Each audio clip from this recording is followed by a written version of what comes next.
Menu makan siang kita kali ini ada udang dan cumi goreng tepung. Ada juga yang minta request untuk direbuskan cumi dan udangnya saja tanpa ada minyak. Lalu untuk pastanya ada spaghetti arrabbiata dengan sedikit cabai yang dihaluskan. Untuk bawang putih dan bawang bombay diusahakan di blender supaya tidak terlihat, karena ada beberapa yang tidak suka ada nampak bawang putih dan bawang bombay di dalam pastanya. Untuk cumi kita bisa memasak seminggu sekali, untuk udang hanya sebulan sekali. Ada tips dari saya ya, untuk menggoreng cumi usahakan menggunakan telur. Telur ini berfungsi sebagai melembutkan ya, coba saja, pasti hasilnya lebih lembut dan enak. Jangan lupa diberi bawang putih, garam, dan jahe yang di blender lalu dicampur kepada cuminya supaya memberikan rasa yang lebih enak. Tidak hanya itu, kita juga mengupas udang. Udang yang kita miliki sekarang kira-kira 5 kiloan. Kita kupas lalu kita hilangkan bagian kotorannya dan kulitnya. Untuk cumi yang sudah diberi bumbu bawang putih tadi, langsung dikasih tepung sedikit lalu ditabur ke dalam tepung kering, lalu diketok-ketok supaya tepungnya tidak terlalu tebal, lalu baru digoreng. Untuk udang juga sama, dibumbui sama seperti cumi ya, lalu setelah itu digoreng. Untuk sayuran kita tidak perlu memasak banyak-banyak ya, karena mayoritas tidak begitu suka dengan sayuran. Malah kalau bisa yang lebih banyak adalah protein. Karena kita adalah pekerja keras, jadi kita membutuhkan banyak protein sebagai sumber tenaga kita. Masak yang simple, tidak perlu menggunakan banyak saus. Kalau masak cumi ya rasanya cumi, kalau masak udang ya rasanya udang. Jadi tidak perlu kita bikin saus asam manis dan yang lainnya. Cukup seperti ini saja sudah menjadi makanan yang enak. Untuk cuminya jangan digoreng terlalu lama. Cukup sebentar seperti dalam video lalu diangkat ya. Karena kalau cumi dimasak terlalu lama dia akan semakin keras. Bisa dilihat ya, bagian cuminya tidak terlalu kering. Inilah yang mereka sukai ya. Jangan terlalu lama dalam menggoreng ataupun memasak cumi.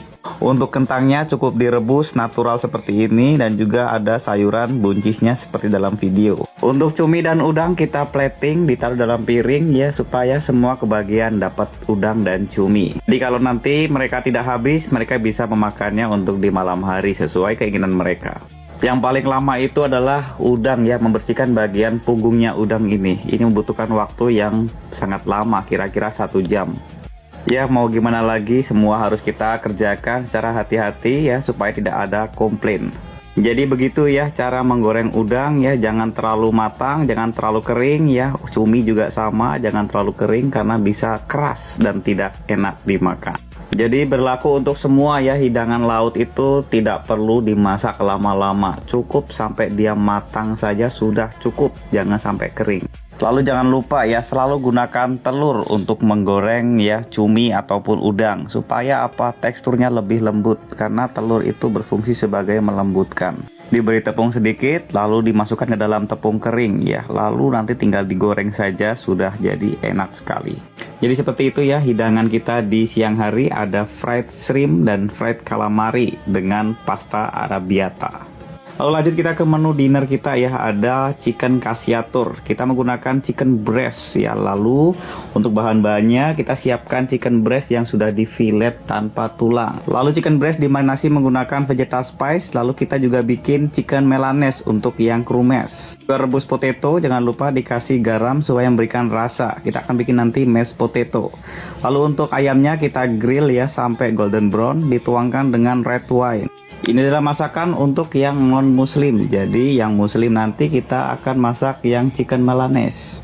Jadi red wine ini memberikan aroma yang lebih khas ya. Jadi nanti alkoholnya juga akan hilang, menjadikan masakan ini sedikit ada manis-manisnya. Lalu kita tambahkan tomato sauce, tomato paste, dan juga black olive. Jangan lupa dikasih oregano dan juga black pepper powder.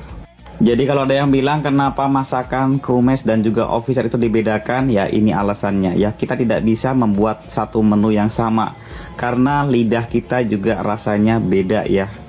Kalau yang officer inginnya yang direbus-rebus, kalau yang krumes inginnya yang digoreng-goreng atau yang berminyak.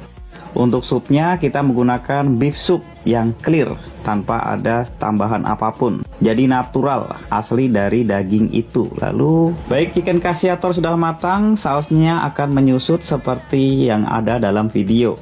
Jika ada pertanyaan silahkan tulis di kolom komentar. Semoga video ini bermanfaat dan sampai jumpa di video selanjutnya.